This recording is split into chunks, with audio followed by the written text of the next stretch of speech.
ጌታ ኢየሱስ ይባረክ። Praise the Lord. አንዳንድ ሰዎች በእንግሊዝኛ ስበክ ይሉኛል እንግዲህ ሌሎች ደግሞ በአማርኛ ይሉኛል የትኛውን እንደምመርጥ ባላቅም ያው ምርጫ ወደ አማርኛ ሆኗል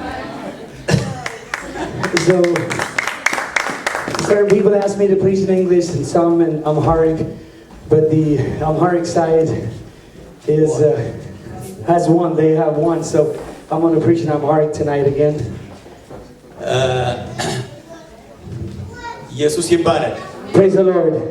በዚህ በመጨረሻው ለመናገር ይከብዳል። በጣም ወሳኝ ነገር ምን ነገር እንዳለበት ስለማስብ ይከብዳል። This last night is a very decisive night. You have to. It's very heavy on my spirit because I have to preach this last service. It is very difficult to do so. ጌታ ኢየሱስ ይባረክ። Praise the Lord. ከነዚህ ትልልቅ የእግዚአብሔር ሰዎች ጋር ዛሬ እዚህ እኔም የማይገባኝ ሰው አንድ ላይ እግዚአብሔርን ለማገልገል በመቻሌ ህልምም ይመስለኛል። እግዚአብሔርን በጣም በተዋረደ መንፈስ አመልከዋለሁ፣ አከብረዋለሁ። And I'm very humbled by standing here because I'm not even worthy to be with the people of God, especially the ministers that have ministered here, come from different places. So therefore I thank God for giving me this opportunity. በድጋሜ የዩሮፕንም ቦርድ ስለ ግብዣው በጣም አድርጌ አመሰግናለሁ። And again I really want to thank the European board for inviting me to preach the gospel. ኢየሱስ ይመስገን። Praise the Lord. ጌታ ኢየሱስ ይባረክ። Praise the Lord. እስቲ እናመስግነው አንድ ላይ። Let's lift our hands and worship him. ጌታ ኢየሱስ እናመሰግናለን፣ አምላካችን እናከብርሃለን።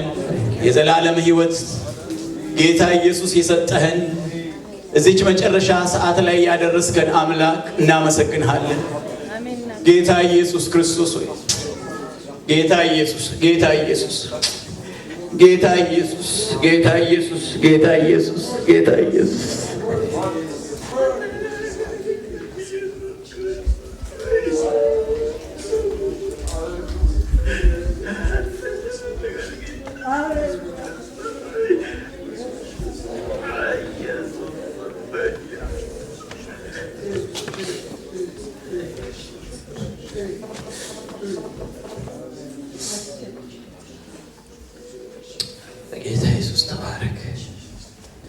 እግዚአብሔር ቤት በተገኘሁባቸው በእነዚህ ዘመናት ሁሉ እግዚአብሔር ፊት እግዚአብሔር ቤት ውስጥ ተባርኬ አልቅሼ መኖርን እወዳለሁ።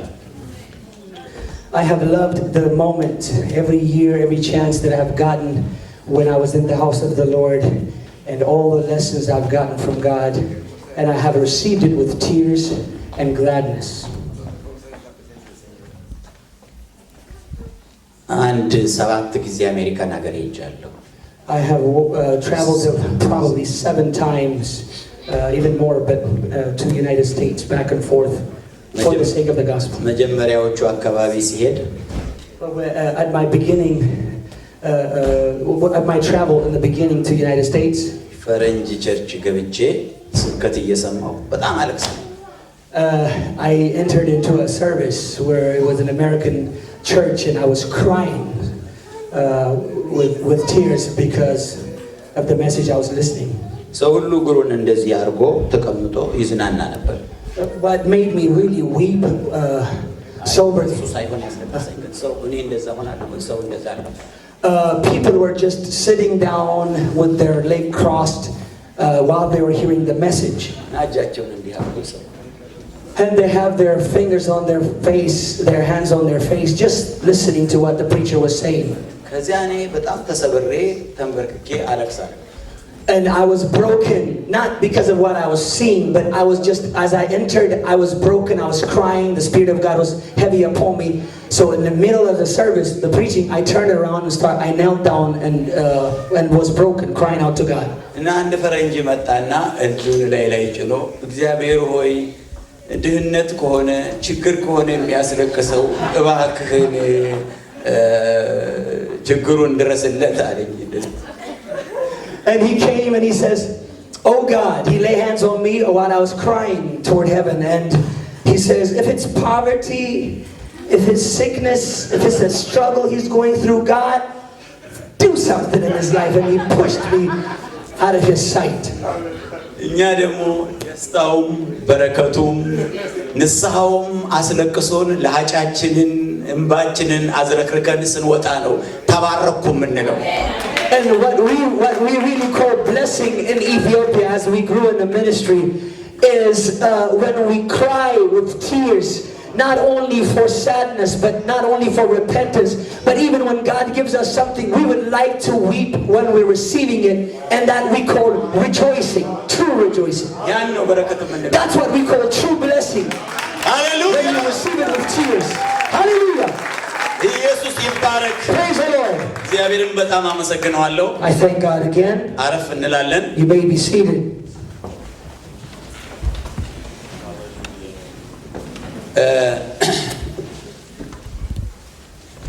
እንግዲህ ምናልባት ለማሳጠር ሞክራለሁ፣ ግን ጊዜ ከወሰድኩኝ ይቅርታ ታደርጉልኛላችሁ።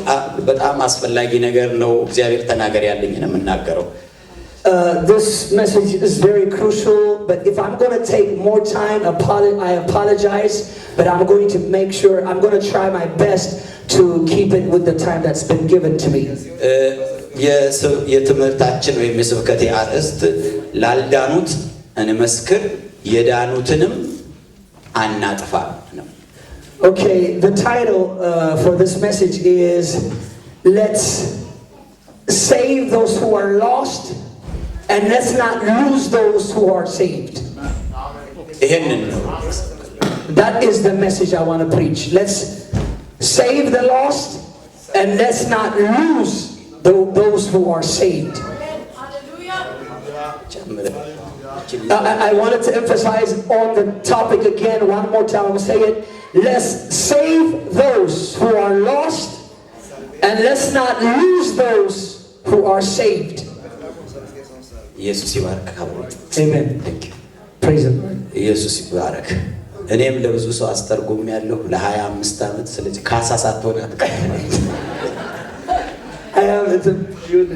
I have translated. He said he interpreted for 25 years, and so he's hoping that God has rewarded him today with well. ኢየሱስ ይባረክ። Praise the Lord. ምሳሌ ምዕራፍ 24 እንግዲህ ላልዳኑት እንመስክር የዳኑትን አናጥፋ ስለሆነ ሁለት አንድ ላይ የተቆራኙ መልእክቶች ስለሆኑ ሁለት ጥቅስ እናነባለን። So I'm going to read two scriptures because the message is two-dimensional. It also carries to save those who are lost, and it also focuses and pertains to that. Let's not lose those who are saved. So I'm going to read two scriptures for that. ምሳሌ 24:11 እናነባለን። Proverbs 24:11. እንደው እግዚአብሔር ቢረዳኝና እንደ ብራዘር አማዶር ረጋ ብዬ በናገር ጥሩ ነበር። I'm hoping that God would help me so that I may speak softly and slowly like Pastor Amador. እንዲህ ይላል ቁጥር 10 ላይ 24:10 በመከራ ቀን ብትላላ ጉልበት ጥቂት ነው፣ ወደ ሞት የሚነዱትን ታደግ፣ ሊታረዱ የተወሰኑትን አድን። እነሆ ይህን አላውቀውም ብትል ልቦችን የሚመረምር እርሱ አያስተውልምን? ነፍስህንስ የሚመለከት እርሱ አያውቅምን? ለሰውስ ሁሉ እንደ ሥራው አይመልስለትምን? If thou faint in the day of adversity, thy strength is small. If thou forbear to deliver them that are drawn into death, and those that are ready to be slain, if thou sayest, behold, we know it not, doth not he that pondereth the heart consider it? And he that keepeth thy soul, does not he know it? And shall not he render to every man according to his works? እሺ እንደገና አሁን እንግዲህ ይሄ ምንድነው የሚለው? ወደ ሞት የሚነዱትን ታደግ። And so this one is that saying, save those that are already drawn into death. አንደኛ ቆሮንቶስ ምዕራፍ 5 ላይ ደግሞ 1 Corinthians chapter 5. ይቅርታ 10 1 Corinthians chapter 10. ቁጥር 32 እና 33 verse 32 and 33. እኔ ደግሞ ብዙዎች ይድኑ ዘንድ ለጥቅማቸው እንጂ የራሴን ጥቅም ሳልፈልግ በሁሉ ነገር ሰውን ሁሉ ደስ እንደማሰኝ ለአይሁድም ለግሪክ ሰዎች ለእግዚአብሔር ቤተክርስቲያንም ማሰናከያ አትሁኑ። Give none offense neither to the Jewish nor to the Gentiles nor to the church of God, even as I please all men in all things, not seeking my own profit but the profit of many, that they may be saved. ማንንም እንዳታሰናክሉ ይላል። ማሰናከያ አትሁኑ ይላል። So it says, give none offense neither to the Jews nor to the Gentiles. To all of us, to give none offense. ኢየሱስ ይባረክ። Praise the Lord. ስለዚህ ላልዳኑት እንመስክር፣ የዳኑትን ደግሞ አናጥፋ። So he says, let's save those that are lost and let's not lose those that are saved. እንግዲህ ዛሬ ምን እንደምናደርግ አስባለሁ መሰላችሁ? ለሚድኑ ነፍሳት በር እንከፍታለን፣ ቢሾፕ ተክለማርያም እንደሰበኩልን። ከዛ የመውጫ በራቸውን ደግሞ እንዘጋለን። So what we ought to do then when we hear this message is we open a door for those that are lost, but at the same time we close the door for those who are saved not to escape. አሜን Amen. ከተስማማችሁ አሜን በሉ። If you agree, say amen. አሜን ካላላችሁ እቀመጣለሁ። If you don't say amen, I'm going to sit back. እስቲ አንዴ Let me hear you say amen. እንግዲህ በቅድሚያ የምናገረው ላልዳኑት እንመስክር ነው። So the first point I want to make is let's save those that are lost. ስለዚህ አገር እግዚአብሔርን አመሰግናለሁ። I thank God first of all for this country. እኔ ሰው አገር ሲሄድ when I go to a foreign country, በአብላጫው የማየው ሰው ነው። ህንጻ ምናምን አይደለም፣ በአብላጫው የማየው ሰው። I focus or I put my focus on people, not buildings or their technology. I try to focus on people. እንደው ይሄንን ስብሰባ ራሱ እዚህ ጋር ስላደረጋችሁ እግዚአብሔር ይባርካችሁ የአውሮፓ ሰዎች። So I thank God for you. I also want to thank you for putting the service, the conference place here at this location. እዚህ በቃ የማላየው አይነት ሰው የለም እዚህ ጋር። So I see, because the reason I want to thank them, because when I go outside I see so many different people from different countries. እና ይሄንን ሀገር ትንሽ ሀገር ነው፣ ነገር ግን በጣም ብዙ አይነት ህዝብ ከተለያየ ዓለም መጥቶ አያለው፣ ሲንቀሳቀስ አያለው። እና እንግዲህ አውሮፓን ምናልባት እግዚአብሔር ወደ ዓለም ሁሉ ሂዱ ያለውን እግራችን ስለተንቀረፈፈበት ዓለምን ወደኛ ያመጣ መሰለኝ። So I think of it like this, that Europe is a small country, it's a small nation, but even though it's a small nation, you see every race, different people from different country has come into Sweden. So maybe the reason that they are here, because the scripture says, go ye into all the world, preach the gospel. But because we are slacking that, we are slack in running to save the world, God has brought the nation into Sweden, the world into Sweden. እና አፍንጫችን ላይ አፋችን ላይ አምጥቶ እስቲ አሁን ጉዳይቹን አያለው እያለ ነው እግዚአብሔር ማለት ነው። So he has put the nation, the world into our nostril to say, I want to see how you behave or how you treat them. እግዚአብሔር ይመስገን። Praise the Lord. ሌላው የሚገርመኝ ነገር ይሄንን እንግዲህ መቼም የስዊድን ሰዎች እዚህ ካሉ ወይም አውሮፓውያን በትውልድ አውሮፓውያን ካሉ እንዳይቀየሙኝ ምናልባት ያስቀይም ከሆነ ከወዲሁ ይቅርታ ጠይቃለሁ። I want to make sure that I won't offend anybody that was born and raised in Europe. I'm not trying to make any other points than the gospel I'm trying to preach. እዚህ ሀገር እንደሰማሁት ከሆነ በተለይ ይሄ አውሮፓው ክፍል ልጅ መውለድም ትቷል አሉ። ልጅ እንዲወልድ እንደውም ገንዘብ ይሰጠዋል የሚል ወሬ ሰምቻለሁኝ። እና ኢሚግራንቱ ግን እዚህ ልጅ እየፈለፈለ ከትንሽ ቆይታ በኋላ አውሮፓ የኢሚግራንት አገር እንዳትሆን እላለሁ። I am concerned because I've heard that in European people are not producing, they're not multiplying, they're not giving birth.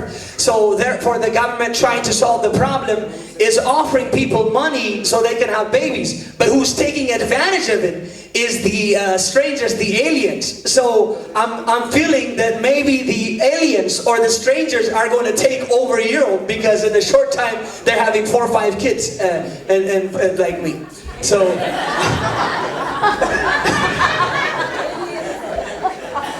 እና ይሄ ነገር በጣም ኃይለኛ ነው። But this is a powerful thing though. This is a powerful thing. ይሄ እግዚአብሔር ዓላማ ውስጥ አንድ ነገር አለ። እግዚአብሔር ፕላን ውስጥ፣ እግዚአብሔር የወንጌል ስራ ውስጥ አንድ የሆነ ዓላማ ቢኖረው ነው እግዚአብሔር ይሄንን ነገር የሚያደርገው። God is about to do something, so that's why he's encouraging certain people to produce and multiply. ስለዚህ ሌላውን ዓለም እዚህ አምጥቶ እዚህ አገር ላይ አንድ የሆነ ሊለኩስ የፈለገው ነገር እግዚአብሔር ሳይኖረው አይቀርም እላለሁ። እናንተስ አሜን ትላላችሁ ወይ? So let's take this spiritually, because we understand that God is about trying to win the world. So therefore, the fact that he's giving an opportunity for other nations to come into a small country and produce more children is because God is about to do something in this country. አያችሁ፣ እኛ አሁን እናንተ እንግዲህ በስቶቭ በምንድን ነው የሚባለው ደግሞ በኤሌክትሪክ ስለምትጠቀሙ ብዙ ምሳሌው ላይገባችሁ ይችላል። ነገር ግን እኛ አገር ቤት የኖርን ሰዎች እሳት እንዴት እንደሚቀጣጠል ስለምናውቅ እስቲ ትንሽ ምሳሌ ልንገራችሁ። Because you're using stove and other ways to bring fire to cook food, you may not understand this example I'm about to use, because in Africa we use the fire from scratch. We have no stove some places, so we have to learn how to bring fire. ምንድነው የሚደረገው መሰላችሁ? እርጥብ ነገር ቢኖር እዚህ ጋር እርጥብ እንጨት ቢኖር, so if there's a wet area or wet wood around the place where you're trying to create fire, ያ ከዛ ጋር አትታገሉም። እናንተ ከእርጥቡ ላይ ለማቀጣጠል አትታገሉም። ይሄ it's not wise እንደዛ ማለት it's not a wise thing to bring fire using the wet wood or trees or branches.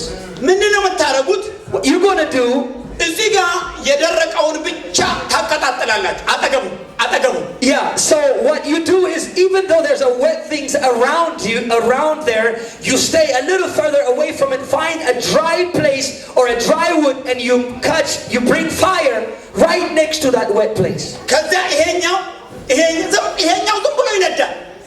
So that fire is going forth now. It's consuming. It's rising up right next to that wet area. ያኛው ምን እየሆነ ይሄዳል? በፊት እንዲህ ያለው አሁን መጠውለግ ይጀምራል። So that little branch that is wet, being next to the fire, it began to dry up and start bending toward that stuff, that fire. ሲል በኋላ በዛ እሳት ምክንያት ይቀጣጠላል። So because the fire that's next to it is contagious, that wet branches or the tree that was once wet began to connect with the fire and began to be caught in the fire. Today, እዚህ ያለን ጥቂቶች ለእግዚአብሔር እሳት የተመቻቸን ደረቅ እንጨቶች, I believe that you are just like that dry wood or that dry branches that is ready or that is prepared for the fire. እኛ ስንነድ ማለት ነው. So when we are caught up on fire, ተው ያኛውን እርጥብ አልነድ ያለውን እርጥቡን ተውት፣ እየጠወለገ ይሄዳል። የኛ እሳት ያኛውን እያጠወለገ ይሄድና በኋላ ሲነድ ታዩታላችሁ። So as long as you're convinced that you are that branches that can bring fire from God, or God can use you, do not worry or be concerned about the wet place, because God can do something. እግዚአብሔር ይባረክ። Praise the Lord. እንግዲህ ላልዳኑት እንመስክር። So therefore, let's testify for those that are dying. ሩጫ አለ. But there's a race that we have to go. እዚህ ስለ ሩጫው ሲናገር የሐዋርያት ሥራ ምዕራፍ 20 ላይ የእግዚአብሔር ቃል እንዲህ ይላል። ምዕራፍ 20 ቁጥር 24 ላይ ሐዋርያው ጳውሎስ እንዲህ ይላል ሩጫው ምን እንደሆነ። So speaking of race or running for God, the book of Acts chapter 20 verse 28 speaks of that when Paul was trying to communicate. ምዕራፍ 20 chapter 20 the book of Acts ቁጥር 24 ላይ verse 24 እንዲህ ይላል ነገር ግን ሩጫዬንና ከጌታ ከኢየሱስ የተቀበልኩትን አገልግሎት እርሱም የእግዚአብሔርን ጸጋ ወንጌልን መመስከር እፈጽም ዘንድ ነፍሴ በእኔ ዘንድ እንደማትከብር እንደ ከንቱ ነገር እቆጥራለሁ። But none of these things move me, neither count I my life dear unto myself, so that I might finish my course with joy and the ministry which I have received of the Lord Jesus to testify the gospel of the grace of God. ሩጫዬ ምንድነው አለ? ወንጌልን መመስከር. What is my race? When he talks about his race, he's saying is to testify the gospel. ሩጫዬ my race ወንጌልን መመስከር ነው is to testify the gospel. ወንጌልን ለመመስከር ይሄንን ሩጫ ለመፈጸም ደግሞ and to testify the gospel and to finish my course ነፍሴ በኔ ዘንድ እንደማትከብር እንደ ከንቱ ነገር እቆጥራለሁ። I have to count my life not anything, but I have to lose my life for it. ያንን ሩጫዬን ያንን ወንጌልን መመስከር እፈጽም ዘንድ አከናውን ዘንድ to finish my race or to finish the course, I have to not focus on my life. ሩጫ አለ. There's a race. ያ ሩጫ ምንድነው? ወንጌልን መመስከር ነው. The course is to testify the gospel. ተመስገን. Praise the Lord. ተመስገን. Praise the Lord. እንግዲህ ወደ ዕብራውያን ደግሞ እንሄድና and so we will walk through the book of Hebrew. ምዕራፍ 12 ላይ የምናነበው ቃል አለ. Hebrew chapter 12. አንድ ነገር ልናገር. I want to say something before that. አሁን ሩጫን ወይንም ወንጌል መመስከርን ስናስብ when we think of testifying the gospel or finishing our course or running the race, መቼም ወንጌልን መመስከር አስፈላጊ መሆኑን እናውቃለን። በዚህ ጭንቅላት የምናውቅ ይመስላል. So as Christians we understand that it's very important to testify the gospel. አይደል? የማያውቃለ ሲያው is there any person here that doesn't understand that ወንጌል መመስከር በጣም አስፈላጊ እንደሆነ ለበእኛ ላይ የተጣለ ኃላፊነት እንደሆነ ይሄንን በጭንቅላት ደረጃ በእውቀት ደረጃ የማያውቅ አለ ወይ? I'm hoping there's nobody here in this house or in this conference that doesn't know how important it is to testify the gospel and that God is required or He's expected us to preach His word. ይሄ ሩጫ እንደሚያስፈልግ መጽሐፍ ቅዱስ ወንጌልን መመስከር ሩጫ ብሎታልና ይሄ ሩጫ እንደሚያስፈልግ ብዙዎቻችን ካነበብነው ቃል ከሚሰበከው የተለያየ ጊዜ ስብከት እናውቃለን በእውቀት. So in our mind, or we have the knowledge of testifying the gospel, it requires to run the race and to finish the race, and God has put that responsibility on our life. We understand that. ግን ለምንድን ነው የማናደርገው? But how come we don't do it since we understand it? ለምንድን ነው የማናደርገው? How come it's a challenge to us to testify the gospel? አሁን መመስከር ስለማስፈለጉ ተናገሩ ብላችሁ እያንዳንዳችሁ እዚህ ወጣችሁ መናገር ትችላላችሁ ስለ መመስከር አስፈላጊነት። መመስከሩን ግን ማድረጉን ግን ምንድነው የያዘን? If I would ask you to testify about the gospel or how important it is to share the gospel, every one of you would probably have something to say about we have to testify, and you'll give illustrations or examples or your own personal testimony. But how come then it's difficult for you to testify? You can share that it's important to testify the gospel, but we don't do it. ምንድነው ችግራችን? So what is our problem? ምንድነው ችግራችን? What is our problem? ምናልባት ላልዳኑ እንመስክር ብዬ እዚህ ስናገር ምናልባት አንዳንዶቻችሁ አሁን እንቅልፍም ሊይዛችሁ ይችላል። ምክንያቱም እቺንማ አውቃታለሁ ትላላችሁ። እኔ ማወቃችሁን መቻጣሁት። Okay, I understand that you know about testifying the gospel to someone else that's lost. But if I began to share with you that it's important to testify the gospel, some of you might even fall asleep for the reason that you do know that you have to testify the gospel. ግን ማድረጉ ለምን የለም?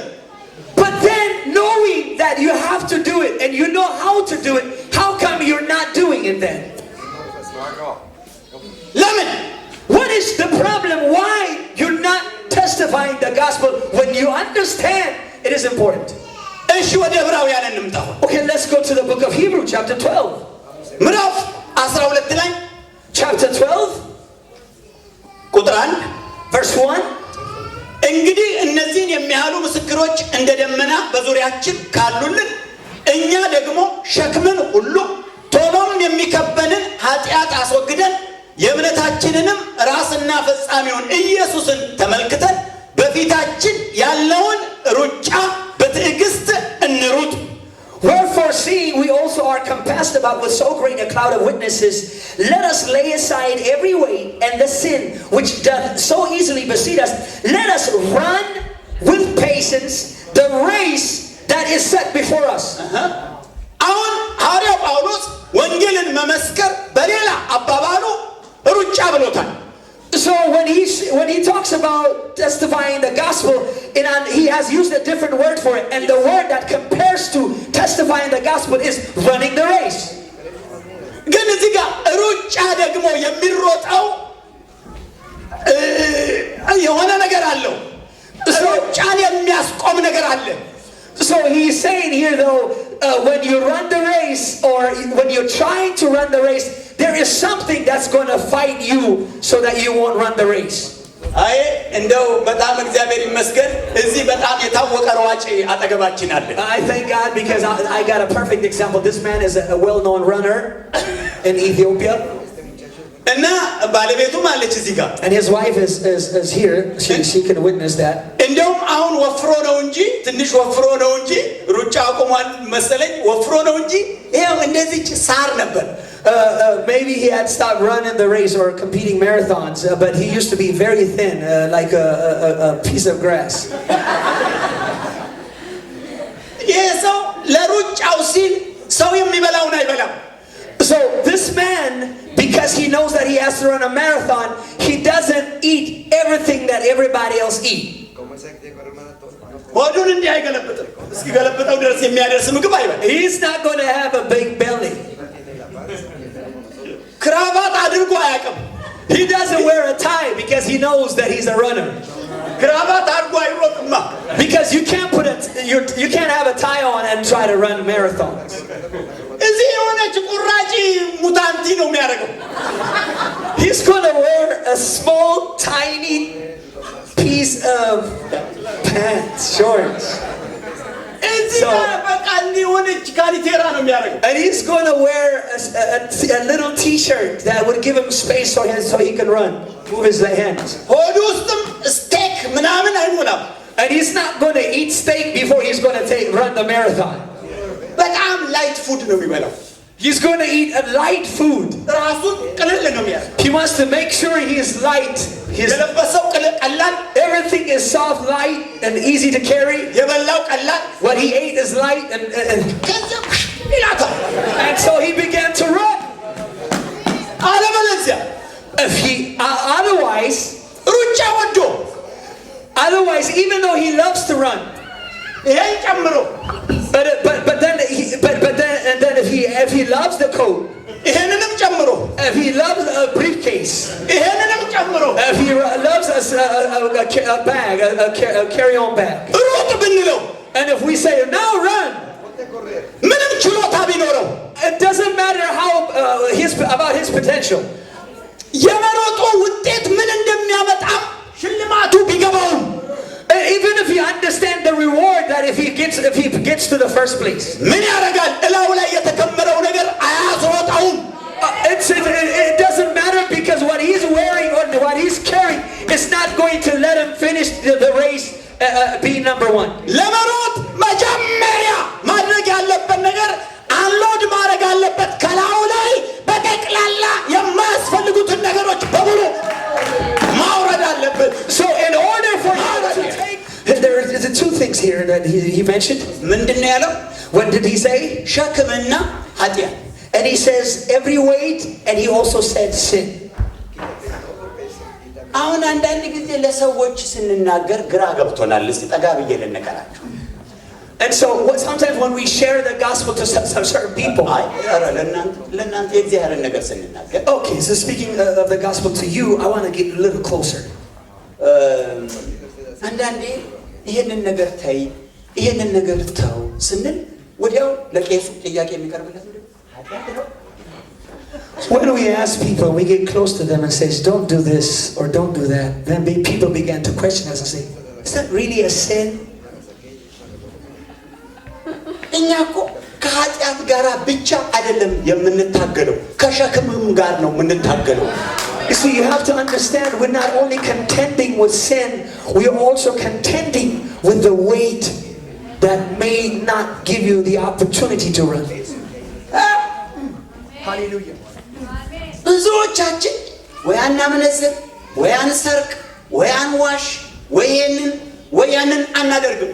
ነገር ግን መዓት ነገር ይሄ ጭንቅላት ሊፈነዳ እስኪደርስ ድረስ የዚህን የምኑን ጠቅላላ ሰማይ እንደ ምድር መንግስተ ሰማያት ምድር የወረደች ይመስል ይሄንንም ስንሸከም እንዴት አድርገ ነው አውቃለሁ። አዎ መመስከር ይቻላል ግን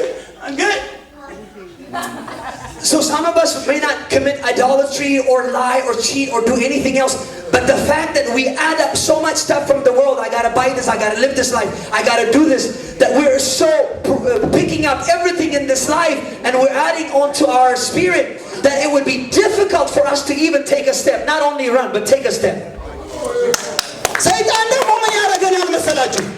And this is what the devil is going to do. He says, I'm going to tell on the devil right now. ሰይጣን ሁሉ ጊዜ ምንድነው የሚያደርገው? ይሄ ኃጢአት አይደለም ይልና ይሄ ኃጢአት ነው አብራ አው ያዝጋ ይሄ ኃጢአት ነው አይደለም እንካ ያዝ ይሄ ኃጢአት ነው እንካ ያዝ እንካ ይሄ ኃጢአት ነው አይደለም ጥቅሳለሁ የለው ያዝ ከዛ እዛው ያስተኛሃል። ከተኛ ምን ዋጋ አለ? ካሮት ምን ዋጋ አለ? ዛሬ በዚህ ኮንፈረንስ ላይ ይሄን አርጉ ይሄን ተሸክማችሁ ወደ ቤታችሁ ሂዱ። ይሄንን ኃላፊነት ተሸክማችሁ ወደ ቤታችሁ ሂዱአል። በምን እንሸከመው? ከረጢቱ ሙሉ ነው እኮ። ስለዚህ መጀመሪያ ያንን ማራገፍ ይፈልጋል። So the devil, knowing that God is about to give us responsibility beforehand, before the conference, the devil will come and say, hey, is this a sin? And we say, no, it's not in the Bible. He says, yo, go carry it for me. Yeah. Hey, what do you think of this? This is not bad. Why don't you carry it for me? He knows that we're about to go to conference and God is about to give us something that we can carry to run the race. But we can't because our bag is full. Our container is full. So that there's no space when the gospel is saying, why don't you take this? We have no room to receive it. Hallelujah. እንደ ማሳጅ ተሻሽተን እንደ ማሳጅ እንዲህ ተሻሽተን ብቻ እንሄዳለን እንጂ ከዚህ ተመልሰን አንድ ነገር አንሰራም። ለምን? ፓክድ ነው በጣም በጠቅላላ ጭንቅላታችን፣ ልባችን፣ መንፈሳችን እንዳለ ጥቅጥቅ ብሎ ስለተቀጠቀ የጌታ ማራገፍ አለበት። You see, the reason that we're not going to be productive when we live here, when we leave this place, it's like everything that we have received, it has become like a massage to us. We rub each other, we tap each other in the shoulder, and you're doing great, and we're excited. But we cannot receive a single thing from God because our body, our spirit is full of a bunch of garbage and a bunch of stuff that the devil has given us that we use as an excuse. In the name of Jesus, rebuke it now. In the name of Jesus. Say in the name of Jesus. Say in the name of Jesus. Jesus. Hallelujah, Jesus.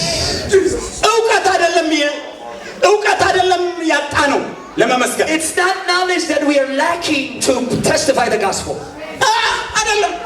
It's not knowledge that we are lacking to testify.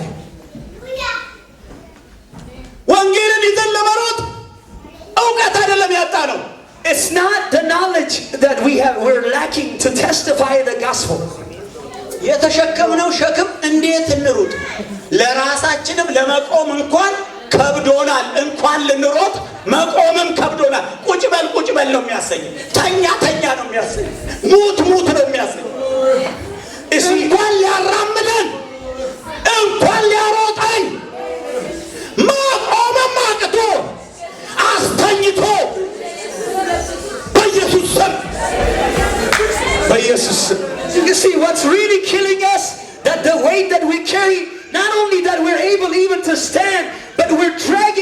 to even make it here, and we're falling apart, and we can't even get up out of our bed, our seat. Don't minister the gospel.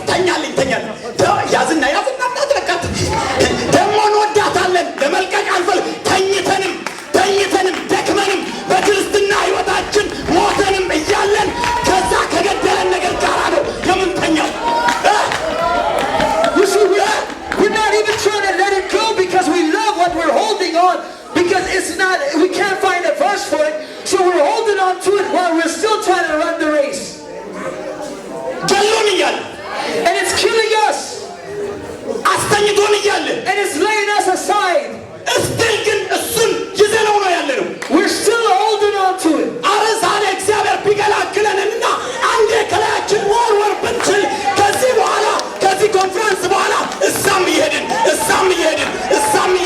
መመስከር እንችላለን። So if we are fully convinced today that we move everything, whether it's in the Bible or not, we just let every weight aside and began to run the race, that God will give us victory. So everybody stand up. Let's just try.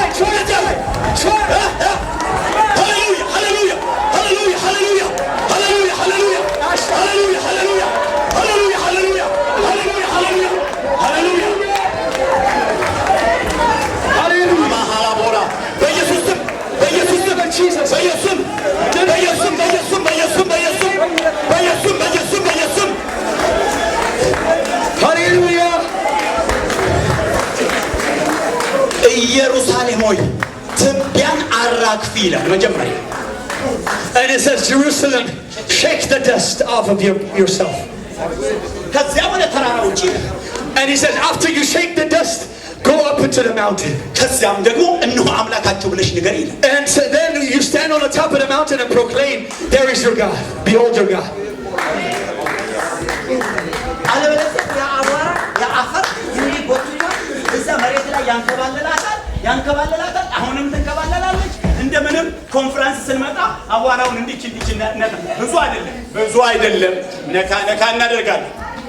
ከዚያም በኋላ እዛው አሁንም ነካ እናደርጋለን። አሁንም እዛው ኖ ካስፈለገ አቧራውን ካለው አቧራው ጋራ አብረን የሚወልቀውን ነገር አስወልቀን ተፈተን ልባችን ተፈቶ መንፈሳችን ተፈቶ ብሎን ነው ወደ ቤታችን መመለስ ያለብን። So when we come to the conference, oftentimes that we approach the conference, and while we stand here, that we hear some conviction, that we try to not just shake the dust off our body completely until our spirit is free, until our heart is free, until our mind is free, but rather we just try to use a little finger, trying to move it for just a tiny bit, so that we can go back to do what we were doing. Praise the Lord. God bless you. You may be seated.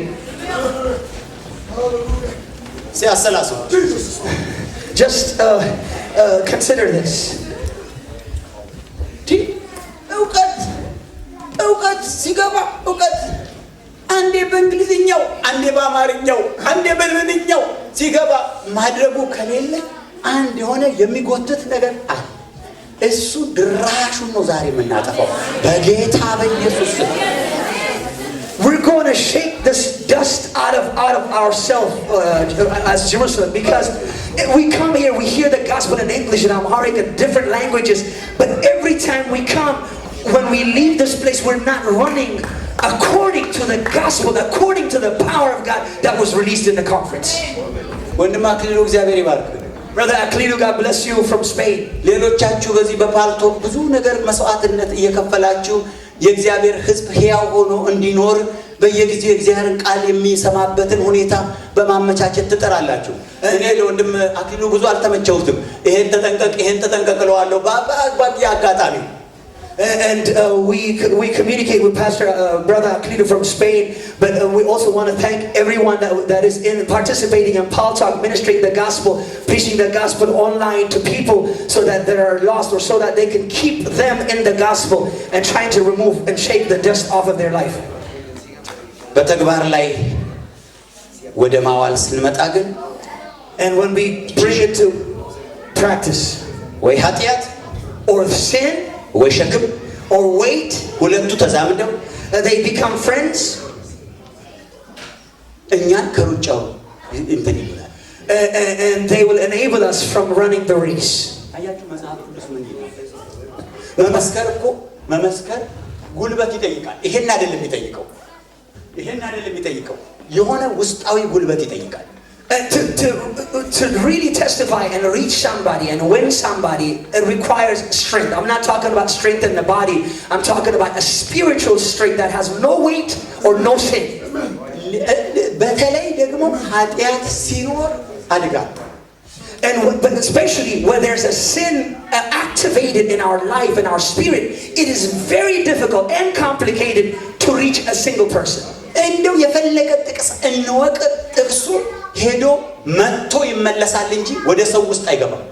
And even though that we try to preach to them and we preach the gospel, it will reach the person, but it will hit the wall and come right back to us, and it will not be fruitful because of sin. ምን ይላል መጽሐፍ ቅዱሳችን? The Bible says, በእስራኤል ታሪክ in the time of Israel, በኢያሱ ዘመን in the time of Joshua, የእስራኤል ልጆች ጋይንን ለመምታት ይሉ and the children of Israel went to strike Ai. እና እዛ ሄደው ከዛ ቀደም እርም አትውሰዱ የተባሉትን ነገር ወስዶ ነበር አካል። And so Achan had taken something, a treasure from the Gentiles that's prohibited. ከዚያ በማግስቱ እንደተለመደ ወደ ጦርነት ይሉ And so he has taken something that's prohibited, but in spite of all of that, the children of Israel got up not knowing they got up to fight the battle like they did in the past. ተሸነፉ። When they went to fight the battle, they lost the battle. ጋሻ አጥተው አይደለም። It's not because they don't have shield. ስዎርድ አጥተው አይደለም። They didn't have a sword. አይደለም። It's not because they didn't have that. There was something wrong here. There was የሆነ ነገር ውስጣቸው ነበር። ከዚያ ኢያሱ ደነገጠና ጮኸ ወደ እግዚአብሔር። So Joshua, knowing that they have shield, they have a sword, they've never lost a battle since Joshua have taken over, that he was wondering why that's happening. ለምንድን ነው እስራኤል የሚሸነፈው? And he began to cry out to the Lord, says, how come Israel is losing this battle? እግዚአብሔር ማታ እንዲህ አለው። And God came at night and told him. እስራኤል መካከል ድንኳን ውስጥ ኃጢአት አለ። And he says, in the middle of Israel's tent, there is a sin hiding. ስለዚህ በጠላቶቻቸው ፊት መቆም አይችሉም። So he says they cannot stand against their enemies. አሁን እንደሆነ ጦርነት ታዲያ ሰይፍ ይዘን አይደለም የምንሄደው፣ ወንጌል ይዘን ነው አይደለም የምንሄደው ያለ ነው። ስለዚህ ይህን ወንጌል ይዘን ስንሄድ ማንም ሊቋቋመን የማይችለው ሰዎች ኃጢአት አብሮት ግን ከሄደ እኛ እንወድቃለን። So therefore it's in the same way that in the time of Joshua they had sword and shield, which is now today spiritually the word of God. When we carry this word of God and we carry out to the enemy camp to fight, if there's a sin hiding in our spirit, we're not going to stand while we're fighting against our enemies, but we fall. ስለዚህ ሁለት ነገሮች በጣም አስፈላጊ ናቸው። So those two things are very important. ኃጢአት ግልጽ ከሆነ ኃጢአቶች መራቅ አለብን። እንደገና ደግሞ በሕይወታችን ሸክሞችን እየሰበሰብን ልባችንን ማድከም የለብን። So what we have to do is that we have to remove out of our lives every sin, and we also have to take every weight out of our life and throw it out, because it's going to challenge our heart. Our heart began to get weaker because of the weight and because of the sin, and we won't have the complete fight or strength to fight the enemy. Hallelujah! Hallelujah! ምን ነው ከኔ ጋር ናችሁ ወይስ ከዛ ከሸክሙ ጋር ሸክሙን እያገዛችሁ ነው ወይስ ሸክሙ ይውረድን እያገዛችሁ ነው? Are you with me, or you're negotiating with your weight and sin, see if there's something you can still leave and get rid of the rest? Are you with me? አንዴ say hallelujah. Say hallelujah. እሺ ሌላው ይሄንን አቀሽላችሁ ካለፍ So since I've touched this part, ሌላው ደግሞ ሮሜ ላይ እንሂድ እስቲ። Well, so the other part, let's continue and go to the book of Romans. ሮሜ ምዕራፍ 1 ላይ Romans chapter 1. ሐዋርያው ጳውሎስ ያለውን ለብዙዎቻችን የተለመደ ቃል አነባለሁ። So I'm going to read a familiar scripture. ምዕራፍ 1 ከቁጥር 14 እስከ 16 from 14 through 16. ለግሪክ ሰዎችና ላልተማሩም ለጥበበኞችና ለማያስተውሉም ዕዳ አለብኝ። ስለዚህ በሚቻለኝ መጠን በሮሜ ላላችሁ ለእናንተ ደግሞ ወንጌልን ልሰብክ ተዘጋጅቻለሁ። በወንጌል አላፍርምና አስቀድሞ ለአይሁዳዊ ደግሞም ለግሪክ ሰው ለሚያምኑ ሁሉ የእግዚአብሔር ኃይል ለማዳን ነውና ጻድቅ በእምነት ይኖራል ተብሎ እንደተጻፈ የእግዚአብሔር ጽድቅ ከእምነት ወደ እምነት በእርሱ ይገለጣልና። I am debtor both to the Greek and to the barbarians, both to the Jewish, both to the wise and to the unwise. So as much as in me is, I am ready to preach the gospel to you that are at Rome also. For I am not ashamed of the gospel of Christ, for it is the power of God unto salvation to everyone that believeth, to the Jew first and also to the Greek. I'm not ashamed of the gospel. What did he say? I'm not ashamed of the gospel. To preach it to who? To the Jew, to the Greeks, to the barbarian, to anybody to preach the gospel. I'm not ashamed. I'm not ashamed.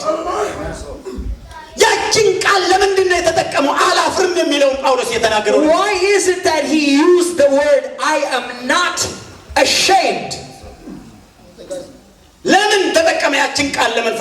Why did he use that word? Why did he want to use that word specifically, the word ashamed? Not ashamed. Why didn't he just say, I'm preaching, I want to preach, I'm ready to preach? So instead of just saying, I'm ready to preach, why did he use the word, I am not ashamed to preach? So Paul have seen the future in the spirit that peril times will come. So, but he used this word for us.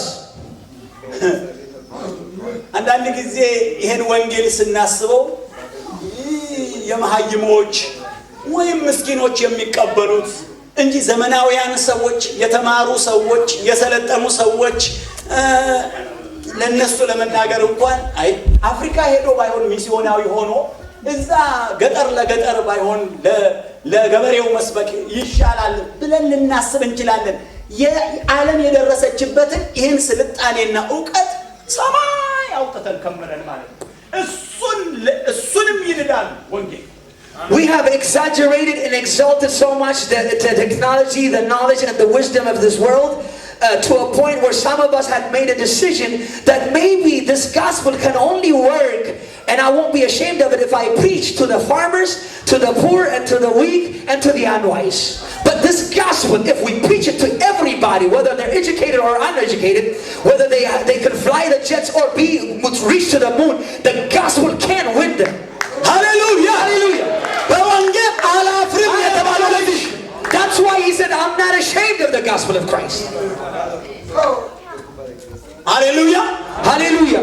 ሰይጣን እንዳንመሰክር ከሚዋጋን ሌላው ነገር ከሸክሙና ከኃጢአቱ ባሻገር የሚዋጋን ምንድነው? ወንጌል እዚህ አይነት ቦታ ላይ ፈጽሞ ጉልበት የለውም ይለናል። So here's the other situation. Yes, we talked about the weight, we talked about the sin that the devil will use to enable us or to disqualify us to preach the gospel. But the other major thing that he brings into our life is you can't preach the gospel to a certain people that are wise because you may not win them or the gospel may not win them.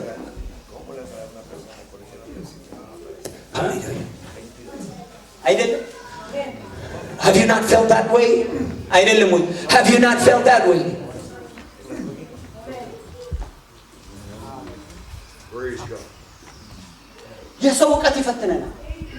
So he would challenge us with the knowledge. We're challenged with the knowledge of mankind. So this becomes such a light thing, a weak thing to us because we're afraid the knowledge of mankind.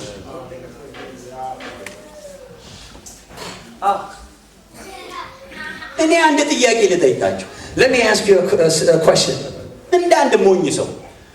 Just as a foolish. You see this electricity right there? አሁን የተማሩ ሰዎች አሉ። Well, there are certain people that have learned about electricity. ስለ ኤሌክትሪክ ሳይሆን Oh, just there are educated people here in this house. አሁን ያንን ማንበብና መጻፍ የሚችለውን ብቻ የሚችለውን ሰውና ዶክተር በቀለ እኩል አይደለም ላይ አውጥቶ የሚያፈርናቸው ቢነቁት Whether they're educated or uneducated or so much educated like Dr. Mikkel, professor, when they touch that electricity, it's going to lift everybody, whether they're educated or uneducated, they have a professor or whatever. It would lift them up and throw them down. እንጂ ያንን ኤሌክትሪክ ያ ፕሮፌሰር ሲነካ ፕሮፌሰር ወጥቷልና አለካው ይላል ወይ? The electricity is not going to look at our education level and say, oh, he's a professor, I'm not going to pick him up and prod him down because he's very important. ወንጌል እኮ ሃሌሉያ ማንንም ላይ አውጥቶታቸው ኃይል አለው ኃይል አለው ኃይል አለው። The gospel has the power to lift anybody from the crowd and put him down. ኃይል አለው። The gospel has power. ኃይል አለው። The gospel has power. ኃይል አለው። The gospel has power. ሃሌሉያ Hallelujah. ብቻ ወስዶ እንደምንም ከወንጌል ጋር ያንን ሰውዬ ማያያዝ ነው። All you have to do is connect the person, that person's finger to the gospel like electricity. And you just watch what's going to happen. Yes. Just watch. Just watch.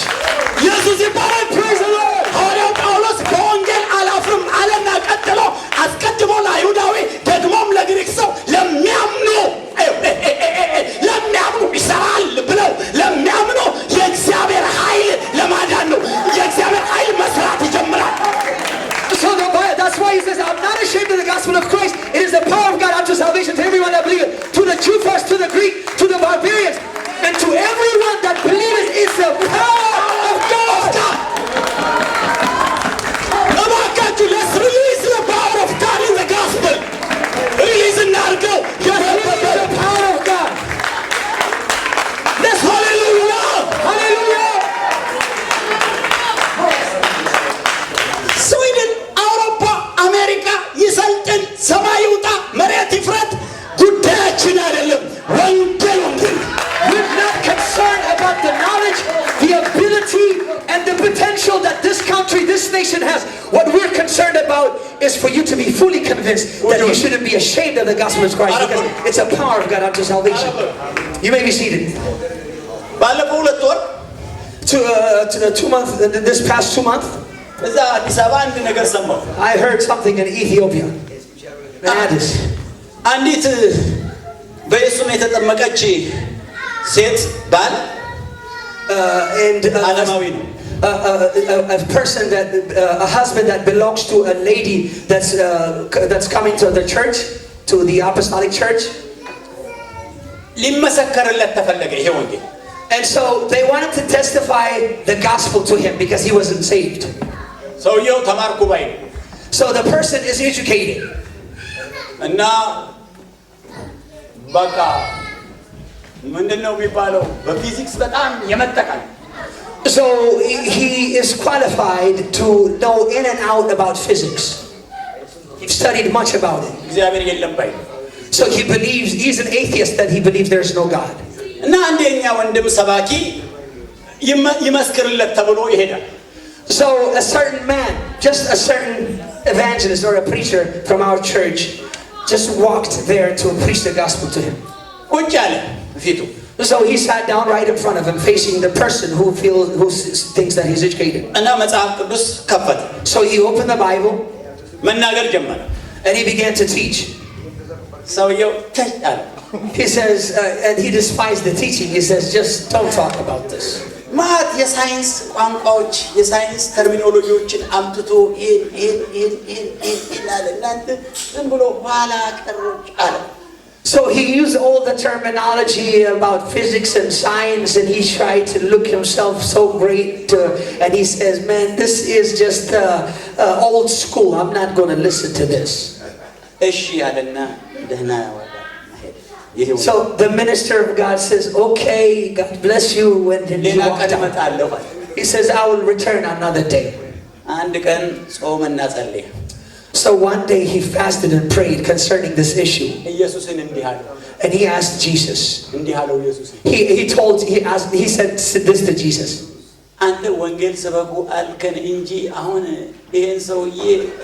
እኔ በፊዚክስ ነው ማስተምረው በሳይንስ ነው እንደሱ ሳይንስ አጥንቼ ማስተር ወንጌል ስበኩ አልክ እንጂ ሌላ ምን አልክና ምን ማለትህ ነው ሰውየው ፊት የምታዋርደኝ አለ ኢየሱስ he went to Jesus and he asked Jesus, Jesus, I want to share this with you. Didn't you tell us to preach the gospel? And you didn't say anything about learn science before you teach the gospel, learn physics before you teach the gospel. I went to preach the gospel to this man so-called that he is a scientist. And I was ashamed. I had to walk out of the place like I've lost something.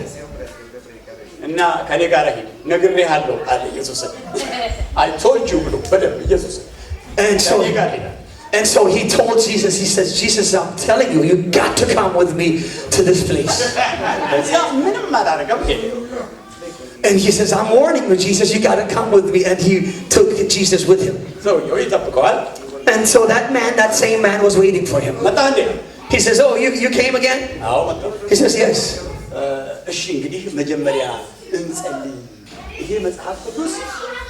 በጸሎት የሚከፈት ነው እንጂ ዝም ብሎ የሚከፈት ስላይደለ ወይ ለጸልይ ፈቃድ እሺ ካልክ ደግሞ አብረን እንጸልይ ትንሽ ቃል He says, let's take the order. The first thing that we have to do before we read the Bible is that before you even say anything about the Word of God, we have to pray. If you don't want to pray, give me the opportunity to pray about the Word of God. And the man says, okay, he's not going to create any effect. He says, go ahead. So this man of God knelt down.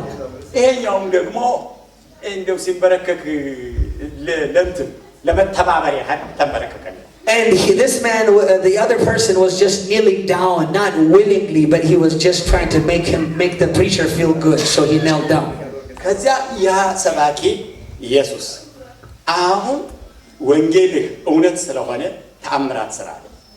So while he's praying, he prayed this prayer. He says, okay, Jesus, now when you're going to, because the gospel is true, do a miracle right now at this moment. ሰማይ አውጣና ከጣራው ጋር ከሲሊንጉ ጋር ገብ አረገውና መሬት አወረደውና አልጋስር ወጣውና ከዚህ አስወጣውና ወንበር ስር ከተተውና በልሳን እያናገረ ለሃጩን ንጹን እንባውን ይያለ እንደሆነ የምታረገኝን አርገኝ አለ So while he's praying, all of a sudden the Holy Ghost picked him up, banged him against the roof, put him down, and he put him under the bed, dragged him out of the bed, and put him under a chair, dragged him out. The man, by this time, he was so traumatized, sobbing and weeping.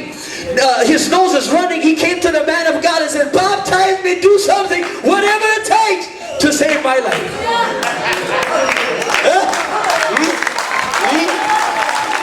Hallelujah. The gospel. The gospel has power. It has power. Do you believe the gospel has power or not? Power to salvation. Hallelujah. Let's revive the power of God tonight. Let the power of God move tonight.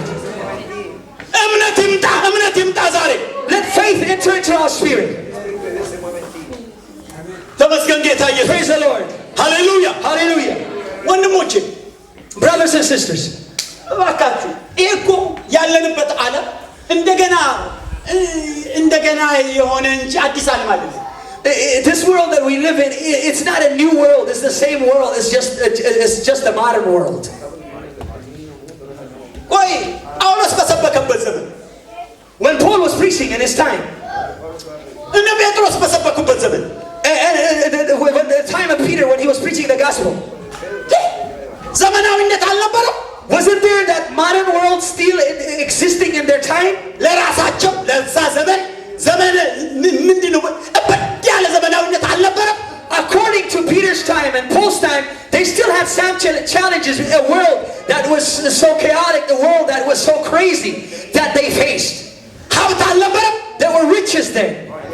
አልነበረም ወይ? Like there were riches. Wasn't there riches? ፈላስፋ አልነበረም። Wasn't there a philosopher? አቴና በጠቅላላ ምንድነው? The whole Athens were full of philosophers. ጳውሎስ በሚሰብክበት ጊዜ ይሄ ለፍላፊ ምን ይላል አላሉም? Didn't they say in the time of Paul, when Paul was preaching in Athens in certain places, oh, this man is just rambling and talking about nonsense? አልተባለም? Didn't they call him nonsense? ከዛ ውስጥ አይደለም እንደ እግዚአብሔር ነፍስን እንዲመዞ ያወጣው? Isn't that in the same place at the same time while they were despising him that God dragged a life out of that place? ወንጌል ከዛ ውስጥ መዞ ያወጣው እንዲህ እየተባለ አይደለም ወይ? In spite of what they said about Paul, the gospel still pulled people out and saved them. Hallelujah. በሰማርያ ታላቁ የእግዚአብሔር ኃይል ይህ ነው እየተባለ እነ ስምዖን አገር ሲያተራምሱ በነበረበት ውስጥ አይደለም ወይ ፊልጶስ ሰብኮ የሰማርያ ቸርች የተመሰረተው? Isn't there in the time of in Samaria when Simon was so exalted they thought that was the finger and the power of God? That's when Philip and the other disciples went and snatched people out of fire. እና የሰማርያ ቸርች እንደዛ አይደለም እንዴ የተመሰረተው? That's how the church in Samaria was established. ታዲያ ዛሬስ እንዴት እንዲመሰረት ነው አውሮፓ ውስጥ ቸርችን የምትጠብቁት ያሉት? በዛ ውስጥ እኮ ነው እግዚአብሔር እየመዘዘ በተቃዋሚ ውስጥ እየመዘዘ በተቃራኒ ውስጥ እየመዘዘ እኮ ነው ቸርችን የሚመሰርተው። That's how God is going to establish a church in Europe and other countries, that He's going to pull people out of the Samaria. He's going to pull people out of Persia and other states. That's exactly how He's going to drag them out. እንዴት ነው? What do you expect from the gospel? እንዴት ነው የሚሰራው ወንጌል? እንዴት ነው ሪቫይቫል የሚመጣው አውሮፓ ውስጥ? እንዴት ነው ወደዚህ ዓለም የሚመጣው? በዛ ውስጥ እኮ ነው ወንጌል እየመዘዘ የሚያመጣው። It's in the midst of all of that crisis that the gospel is going to pull out somebody. It's going to change someone's life. It's going to renew someone's life. It's going to strengthen somebody's life. Hallelujah! Hallelujah! Hallelujah! Hallelujah! Hallelujah! ውሸታም እየተባልክ እየሰበክ and while they're calling you a liar while preaching, you're preaching the gospel. ደንቆሮ እየተባልሽ እየመሰከርሽ While they're calling you deaf, you're still going to preach the gospel. ኢግኖራንት እየተባልሽ እየመሰከርሽ While they're calling you ignorant, you're still going to preach the gospel. ጭንቅላት የለሽም እየተባልሽ እየመሰከርሽ While they're calling you foolish, you're still going to preach the በዛ gospel. ውስጥ እግዚአብሔር And in the midst of all of that, እግዚአብሔር and God, እየመዘዘ He's going to pull somebody. እየመዘዘ He's going to pull somebody. እየመዘዘ He's going to pull somebody. እየመዘዘ He's going to pull somebody. እየመዘዘ He's going to pull somebody. ያወጣል He's going to pull somebody. Deliver somebody. ሃሌሉያ Hallelujah. መክብብ ሲናገር ቁጭ እንላለን። The book of Ecclesiastes speak of this. ንፋስን የሚያይ አይዘራም። He that watches the wind will not sow. ምንድን ነው ዊንድ ማለት? ይሄ ዊንድ ነው ሁኔታዎች ዘመኑን He that observes the wind, meaning the wind means the situation, circumstances, whatever is blowing, አገር the country, ሁኔታ problem, እነዚህን የሚያይ anybody that sees that. ቆይ ዝናቡ ይለፍ ይላል። ቆይ እንትኑ ይለፍ ይላል። እንዲህ ሲል ሰውየው ይሞታል፣ እዛው በተቀመጠበት ይሞታል። አንቺ ቤተ ክርስቲያን ዘመንን ጊዜን እያየሽ በተቀመጥሽበት ቦታ እንዳትቀሪ ተነሽና ባለበት ሁኔታ ኢየሱስን ስበኪ፣ ኢየሱስን መስክሪ። እግዚአብሔር እየመዘዘ ነፍስ ይሰጥሻል። So as soon as he sits down, that he's waiting for the wind to blow in another direction. Right after the wind, the rain is going to come. Right after the rain, the storm is going to come, and then the mud. And so therefore, when he's using all this excuse, he's going to sit down and not preach the gospel. But he's telling the church to get up, stand up in the midst of all of this crisis to preach the gospel to the poor. Hallelujah! Hallelujah! Hallelujah! ይኸውላችሁ ሸክምን ካራገፍን በዚህ ጉባኤ If we lay aside every weight, ኃጢአትንም ካስወገድን if we remove sin out of our life,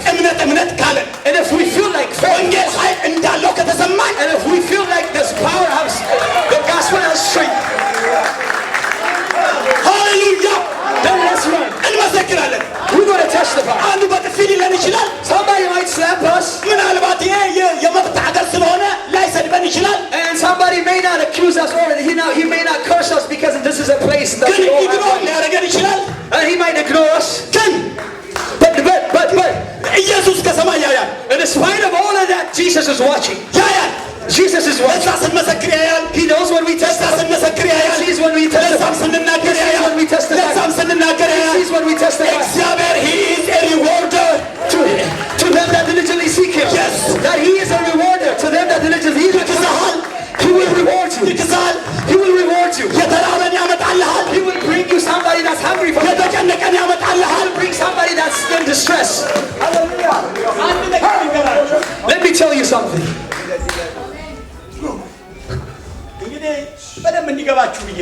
Well, I'm going to use this example so that you can understand perfectly. God, when He gives you souls, when He gives you souls that's going to be converted, when you're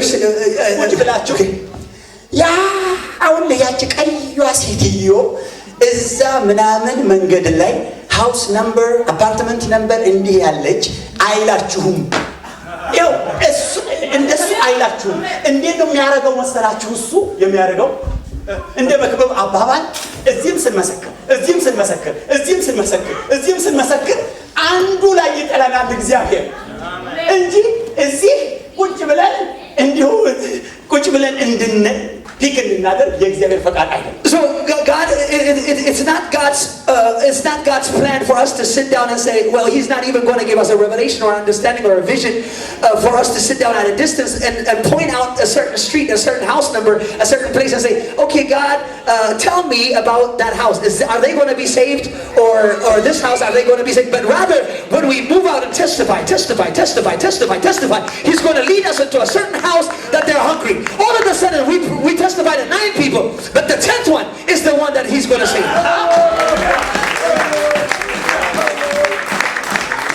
ሃሌሉያ Hallelujah. ሃሌሉያ Hallelujah. መጽሐፍ ቅዱስ እንደ እርሻው ነው የተናገረው፣ እንደ ዘር አድርጎ ነው የተናገረው ምስክርነት። That's why the Bible talks about the testifying or witnessing to people like sowing seed. አሁን አንድ ሰው ዘር ሲዘራ When a person sows a seed, እጁ ላይ ብዙ ዘር አለ። in his hands there's a lot of seeds. ይዘራል።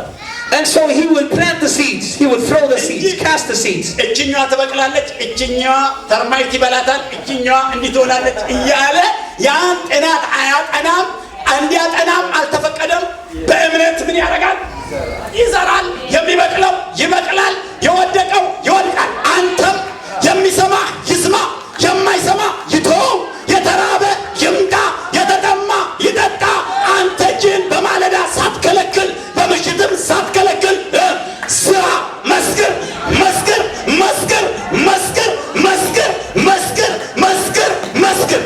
When you sow a seed as a farmer when he sows a seed, he's not going to look at every seed, each one of them, and say, well, this one might be eaten and this one may not grow right, this one may not going to be coming out of the earth, but rather he's just going to cast the seed into the perfect ground, and he's going to cast it. He doesn't care about which one comes out first or which one comes out next or which one is going to remain under the earth. When we do the same thing, we testify, and then all of a sudden the seed becomes a plant, and the plant, hallelujah. ኢየሱስ ይባረክ። Praise the Lord. ሁለተኛውን ሳልናገር ሰዓቱ አለቀ።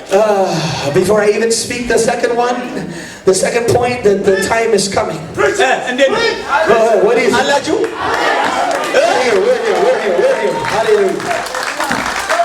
እቺ ብቻ ብዬ ልለፍ ወደ ሁለተኛው። Let me say this before I get to the second point. ምን ይላል ኢሳይያስ ላይ የእግዚአብሔር ቃል The ሲናገር book of Isaiah says, ምዕራፍ 43 ላይ chapter 43, ምንድን ነው የሚለው? አሕዛብን ለነፍስህ እሰጣለሁ አለ። and he says, I will give the nations to your soul. አይገርም? Isn't that amazing? Marvelous. መዝሙረ ዳዊት ላይ ደግሞ ምን ይላል? አሕዛብን ለርስትህ የምድርም ዳርቻ ለግዛትህ እሰጣለሁ። And in the book of Psalms it says, I will give you the Gentiles to your inheritance, and then I will give you the end of the earth for you to rule. አያችሁ? መጨረሻ እኮ ወደ ሰማይ የምንሄደው መጨረሻ ስንሄድ ከቤታችን አንዲት ማንኪያ ይዘናል። When we leave this world, we're not going to leave with a single spoon. እንኳን ሌላ ቀርቶ እዛ ልንገነዝ ሳጥን ውስጥ ልንቀመጥ ስንል እላያችን ላይ ያሉ እነ ሰዓት በሉ እነ ምኖች በሉ በሙሉ ይወልቁና አንድ ነገር እዚህ ሁሉን ማስረክበ ሂድ ተብለን እንሄዳለን። When we die and we're going to be buried and they're going to put us in the casket. When they put us in the casket, they're not going to put our watches and those ties that makes us look important right now. They're not going to put any of that, but they're going to strip us out and they're going to say, leave everything in this world, and they're going to bury us naked. ምን እንደምን ይዘን እንደምንሄድ ታውቃላችሁ? You know what we're going to take with us? የራሳችንን ነፍስና የሌሎችን ሰዎች ነፍስ ነው ይዘን። What we're going to take with us is just like the book of Isaiah and the book of Psalms says that God is going to give us the Gentiles as an inheritance for our soul. So we're going to take our soul and the inheritance that God gave us to our soul. Hallelujah! Hallelujah! Thank you, Jesus. Praise God. ጌታ ኢየሱስ ይባረክ። Praise the Lord. እሺ ወደ ሁለተኛው መለስ ብዬ የዳኑትን ደግሞ አናጥፋ። All right, all this point that we talked about right now was that title that says let's save those that are lost, and now let's move on to let's not lose those that are saved. የዳኑትን እናድን እንጂ የዳኑትን አናጥፋ። Let's save those that are lost and not lose those that are saved. እስቲ አንድ ምሳሌ ከመጽሐፍ ቅዱስ ልንገራችሁ። Let me give you an example from the Bible. በሰለሞን ዘመን ሁለት ሴቶች ነበሩ።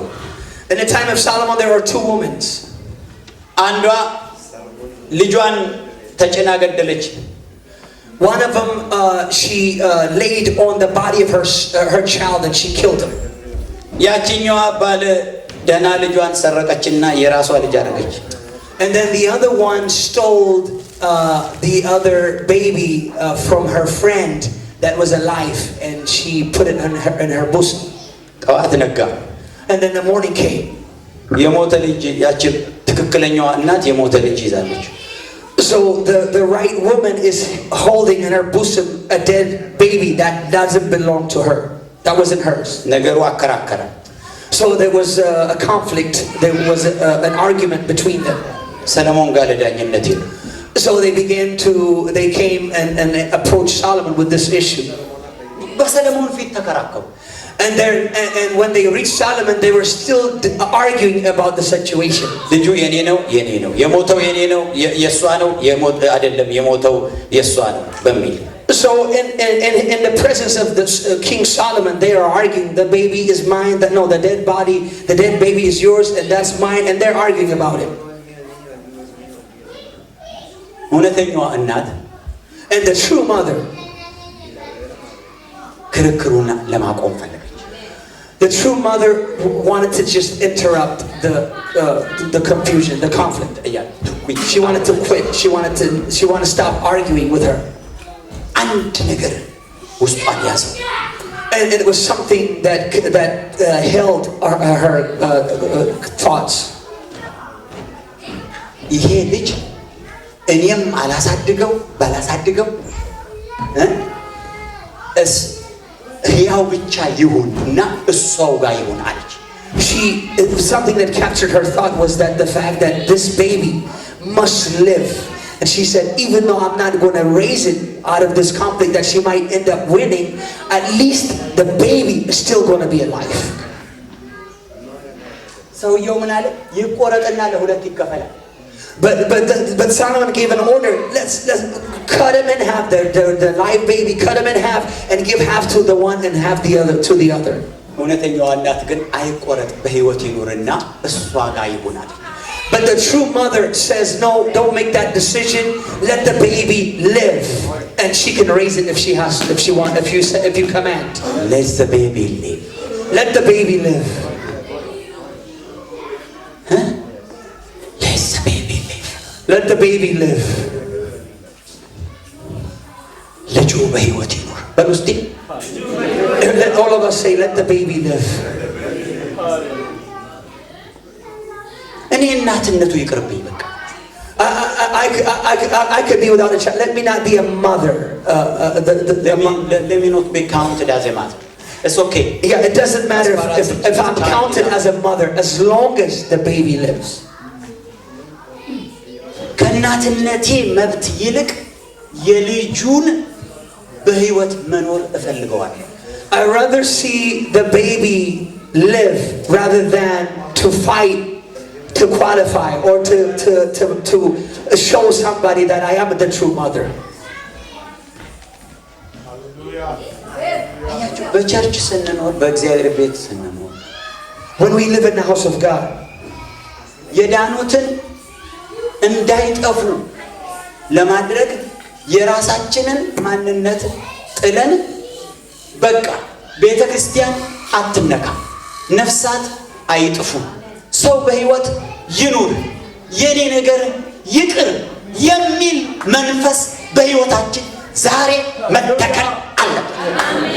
The spirit that needs to reign in our life is a spirit that is fully convinced to believe that whether people misunderstand me, that I'm not saying the right things.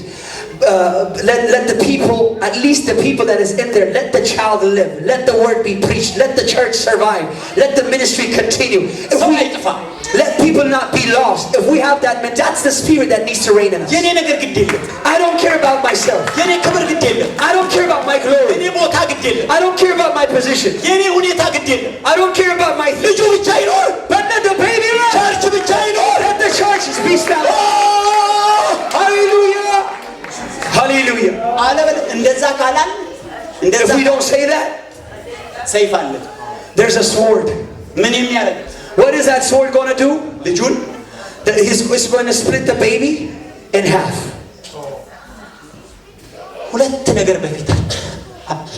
There are two things in front of us.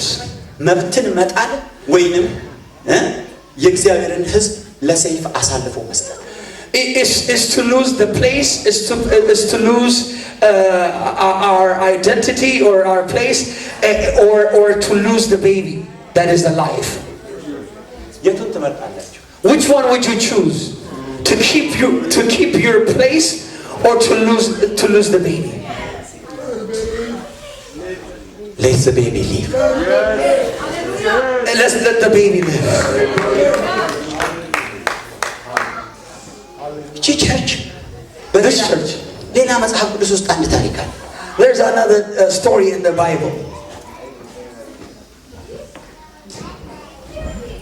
በረሃብ ዘመን it was a time of famine. ሁለት ሴቶች አንድ አግሪመንት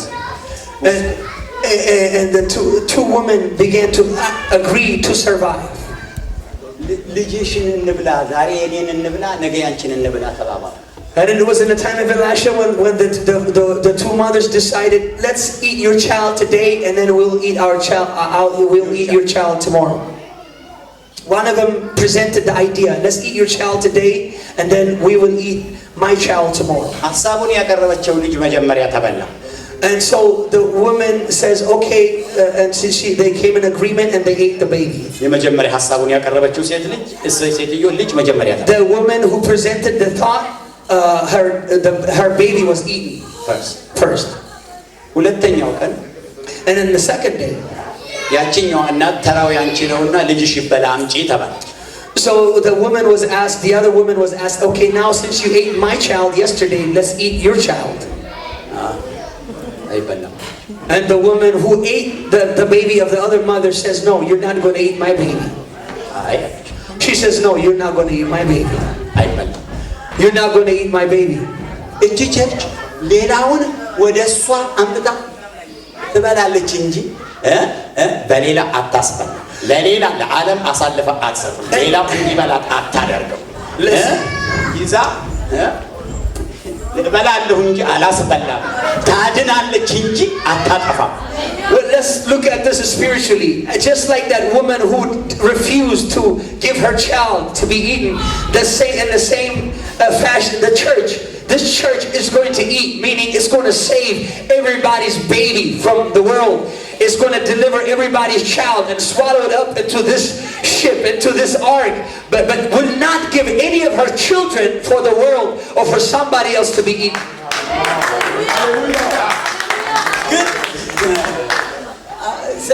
ግን ሁል ጊዜ ዓለምም ሆነ ሌላው እምነትም ሆነ ሌላው ነገር በሙሉ ያንተ ተራ ነው ብሎ እኛን ልጆቻችንን ሊበላ የሚያስብበት ሰዓት አለ። But the world has come to a point where they're saying, okay, well, they're trying to convince us that it is time for you to deliver your babies. Let me eat some of your babies.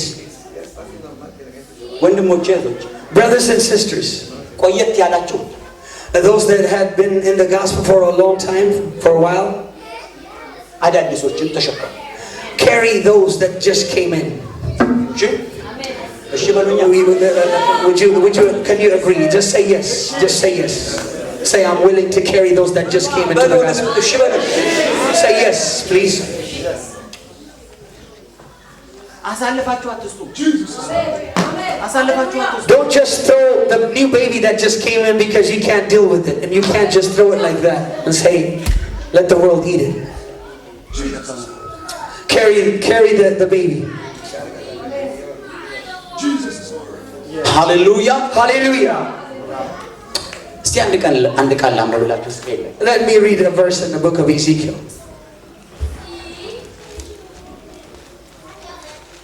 ሕዝቅኤል ላይ አንድ ቃል አንብቤ አንድ ነገር አሳያችኋለሁ።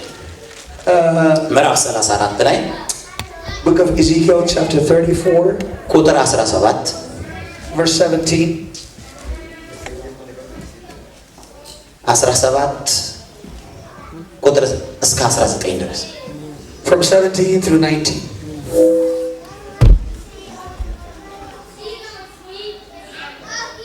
ጌታ እግዚአብሔር እንዲህ ይላል፣ እናንተም መንጋዬ ሆይ፣ አቤት በሉ፣ እናንተ መንጋዬ ሆይ፣ እነሆ በበግና በበግ መካከል በአውራ በግና በአውራ ፍየልም መካከል እፈርዳለሁ። የቀረውን ማሰማሪያችሁን በእግራችሁ የረገጣችሁት በመልካሙ ማሰማሪያ መሰማራታችሁ ባይበቃችሁ ነውን? የቀረውንስ ውሃ በእግራችሁ ያደፈረሳችሁት ጥሩን ውሃ መጠጣታችሁ ባይበቃችሁ ነውን? በጎቹም በእግራችሁ በረገጣችሁት ይሰማራሉ፣ በእግራችሁም ያደፈረሳችሁትን ይጠጣሉ። 17. And as for you, O my flock, thus saith the Lord God, behold, I judge between cattle and cattle, between the rams and the he-goats. Seemeth it a small thing unto you to have eaten up the good pasture, but you must trade down with your feet the residue of your pastures, and to have drunk of the deep waters, but you must foul the residue with your feet. And as for my flock, they eat that which you have trodden with your feet, and they drink that which you have fouled with your feet. እስቲ አንዴ ይህንን ስዕል እንመልከት። Let's look at this picture. እዚህ ጋር ውሃ አለ፣ ኩልል ያለ ንጹህ ውሃ። And you see this water that's pure on the top. ከስር and at the bottom, አፈር ጭቃ አለ። it is mud. አሁን የእግዚአብሔር መንፈስ And the Spirit of God በዚህ ላይ ነው ያለው እንጂ በህዋ ላይ አይደለም፣ በአየር ላይ አይደለም ያለው። It's not on the surface. The water of God is not on the surface, but it is here on our life. ስጋ ከስር ዘቅጦ ነው ያለው። And so flesh is on the bottom, because the Spirit of God is resting on top of us, and our flesh is on the bottom. ስጋ የተንቀሳቀሰ ለታ ውሃው ይደፈርሳል። When we began to stir the flesh, the whole water is going to be dirty. Where are you? በማማሰል ሲጀምር የስረኛውን መነካካት ሲጀምር ያ ውሃ ተበላሸ እና በጎቼ ከዛ ከደፈረሰው ይጠጣል። And so the Bible says that my sheep are eating from this rather than from drinking the pure water, because you stirred up your flesh. ስጋ ረጭ ብሎ የስጋ ነገር ዘቅቶ የስጋ ነገር ቦታውን ይዞ ቁጭ ሲል ብቻ ነው ሰው በቤተ ክርስቲያን ደስ ብሎት ንጹህ መንፈስ እየጠጣ እያለ የሚኖረው ስጋ ቦታው ላይ ቆይ ይከብዳል። When flesh remains in its place, it's going to leave down to its own place in the bottom. And when our spirit is on top, reigning over our flesh, in the church, in the congregation of God, that's when the true water is going to be poured out upon our life. And every soul that is thirsty is going to drink out of that pure water that's not contaminated. And will rejoice with gladness.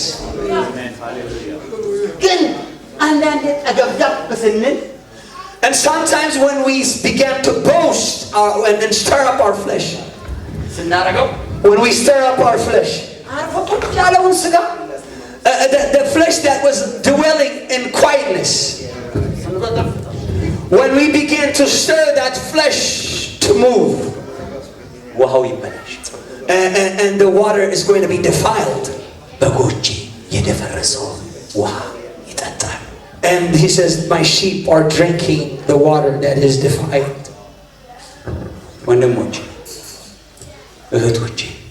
Brothers and sisters,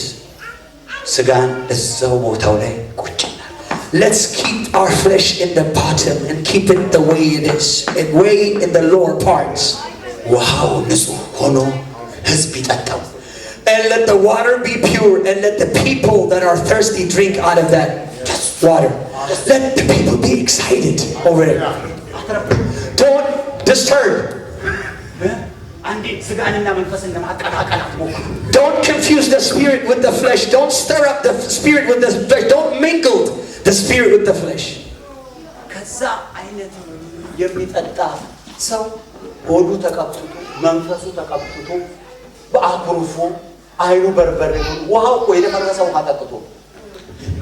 So anyone who drinks from that, it was going to have cramps, is going to have gas, is going to have a piled up stomach.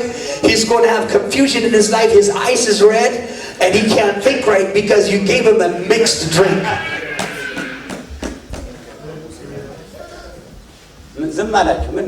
Why are you quiet?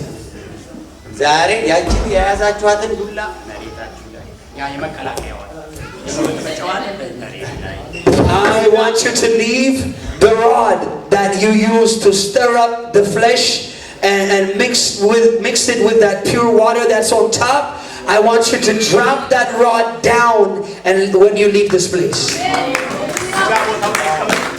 Let's put that rod in its place. Let the flesh be in its own place.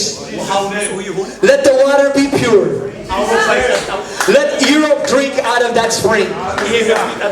Let this people drink out of that water. Let them rejoice. Let them be blessed. Let them be healthy. How many people will say amen to it? Hallelujah, hallelujah. Let those that are saved that are lost be saved, and let us not lose those that are saved. ዛሬ ጠዋት ቢሾፕ ተክለ ማርያም ይሰብኩ ነበር። እኔ እዚህ በጣም ልቤ ይቀጠቀጥ ነበር። When the man of God, Bishop Teklemar, was preaching this morning, my heart was pounding. My heart was pounding by the power of God. ከኋላ አያቸው ነበር. Because I could see him from the back. ዮሐንስ ራእይን ያየው ሰው ይታየኝ ነበር. And I began to remember the John the Revelator. እንዲህ የሚባል ታሪክ ሰምቻለሁ. I have heard a story. ፍጥሞ በምትባለው ደሴት ያንን ራእይ ካየ በኋላ ተመልሶ ኤፌሶን ተመለሰ በስተርጅናው ይባላል ዮሐንስ እና ሸምግሎ ነበር ይባላል. And he was stricken in age. እና ደቀ መዛሙርት ተሸክመው ቸርች ያስገቡት ነበር ይባላል. And the disciples would carry John the Revelator to the house of God. እና ተናገር ይሉት ነበር ይባላል. And they would ask him to speak. አንድ ነገር ብቻ እስከ ሞተበት ቀን ድረስ ይናገር ነበር አሉ. And he would say one thing till his death. Just only one thing. Just only one thing till his death. እርስ በርሳችሁ ተዋደዱ. He says, let's love one another. Let the brotherly love continue. love one another ብቻ ነበር። He would say, love one another. That's what he said. በየወሩ በየሳምንቱ በየዓመቱ ያለሷ አንድ ነገር አይጨምርም። ሰዎቹ ሰለቻቸውና ይሄን ሁሉ ዓመት አገልግለህ እንዴት እቺን ቃል ብቻ ትናገራለህ ሲሉት እቺ ካለቻችሁ በቃችሁ። And people began to question, because he every year after he learned so much from God that he would always get up and say the same thing over and over again.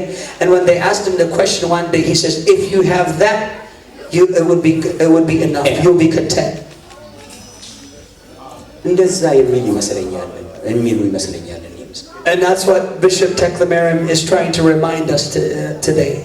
And that's what he's sharing with us. የዳነው ይዳን። Let those that are saved remain saved. ያልዳነው ይዳን. And let those that are lost be saved. Yes, amen.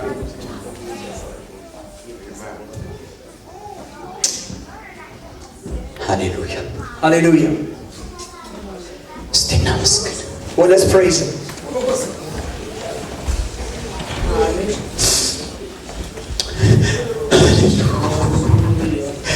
Basikatala bora bashatala. Irala bora bakatala bora. Irala bora bashatala bora. Irala bora bashatala. ኢየሱስ ሸክምን አስወግድ። ኢየሱስ ሸክምን በሙሉ አስወግድ። ሸክምን በሙሉ ጌታ ሆይ ነቃቅለህ ዛሬ ጣለው በኢየሱስ ስም፣ በጌታ በኢየሱስ ስም ሸክምና ኃጢአት በሙሉ ጌታ ኢየሱስ ክርስቶስ ሆይ በዚህ ሰዓት በጌታ በኢየሱስ ክርስቶስ ደም፣ በኢየሱስ ደም የተወገደ ይሁን። በኢየሱስ ደም የተወገደ ይሁን።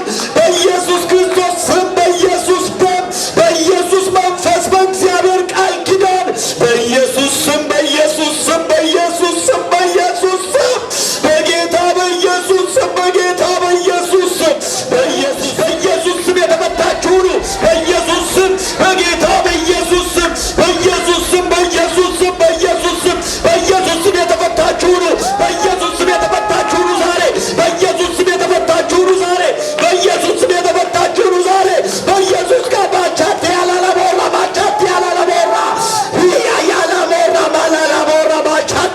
በኢየሱስ ስም በኢየሱስ ስም በኢየሱስ ስም በኢየሱስ ስም ቀንበሩ በሙሉ በኢየሱስ ስም ሸክሞች በሙሉ በጌታ በኢየሱስ ስም በኢየሱስ ስም የተበጣጠሰ ይሁን በእግዚአብሔር መንፈስ ኃይል በኢየሱስ ስም ኃይልና ስልጣን በኢየሱስ ክርስቶስ ደም ኃይል በኢየሱስ ስም በኢየሱስ ስም በኢየሱስ ስም በኢየሱስ ስም በኢየሱስ ስም በኢየሱስ ስም በኢየሱስ ስም በጌታ በኢየሱስ ስም በጌታ በኢየሱስ ስም በጌታ በኢየሱስ ስም በጌታ በኢየሱስ ስም በጌታ በኢየሱስ ስም በኢየሱስ ስም በኢየሱስ ስም በኢየሱስ ስም በኢየሱስ ስም በኢየሱስ ስም በኢየሱስ ስም ዛሬ በጣጠስ ጌታ ኢየሱስ ሆይ ዛሬ ሰባበር ጌታ ኢየሱስ ሆይ ዛሬ ያለቀበት በያማችን ያለቀበት በያሰባችን ያለቀበት በጌታ በኢየሱስ በጌታ በኢየሱስ በጌታ በኢየሱስ በጌታ በኢየሱስ በጌታ በኢየሱስ አይቻማል ያለው ባባ በጌታ በኢየሱስ በጌታ በኢየሱስ በጌታ በኢየሱስ ቀመር ሰው በጌታ በኢየሱስ በጌታ በኢየሱስ በእግዚአብሔር መንፈስ ይሰበራል። በእግዚአብሔር ቃል ኪዳን ይሰበራል። በወንጌል ኃይል ቃል ይሰበራል። በኢየሱስ በጌታ በኢየሱስ በጌታ በኢየሱስ በጌታ በኢየሱስ በኢየሱስ በኢየሱስ በኢየሱስ በኢየሱስ በሚዛዜ በኢየሱስ በጌታ በኢየሱስ በኢየሱስ በኢየሱስ በኢየሱስ በኢየሱስ በኢየሱስ ፈውስ ለእግዚአብሔር ይሁን። ፈውስ ለእግዚአብሔር ይሁን። መፈታት ለእግዚአብሔር መፈታት ለእግዚአብሔር መፈታት ለእግዚአብሔር መፈታት ለእግዚአብሔር ምንና ምን መነሳት አለበት? What has to be stirred is the love to each other. እና ይሄን ወንጌል ለመመስከር እንደገና And to stir out each other up and provoke one another to good works, which is preaching the gospel. Hallelujah. Hallelujah. Let's lift our hands up. ሃሌሉያ Hallelujah. Hallelujah. ሲለ ቢሾፕ ተክለማርያም ሰጣቸዋል። I want to give it to Bishop Teclamerim.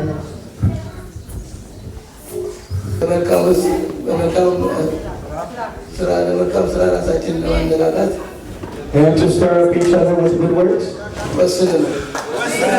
We are convinced, we are determined to do that. And that's what God spoke. Let's say it, brotherly love, loving one another.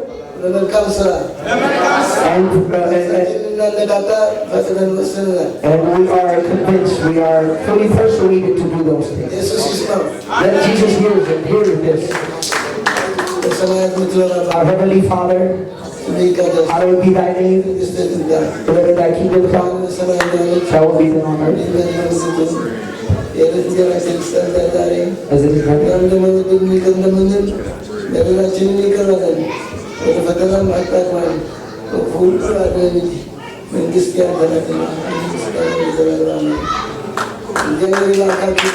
Let God bless you and make His face shine upon you. Let Him make His face shine upon you. And let Him come. Let Him bless your life. Let Him bless your life. Let your house be blessed. Let your country be blessed. Let your thoughts be blessed. And let everything you plan be blessed.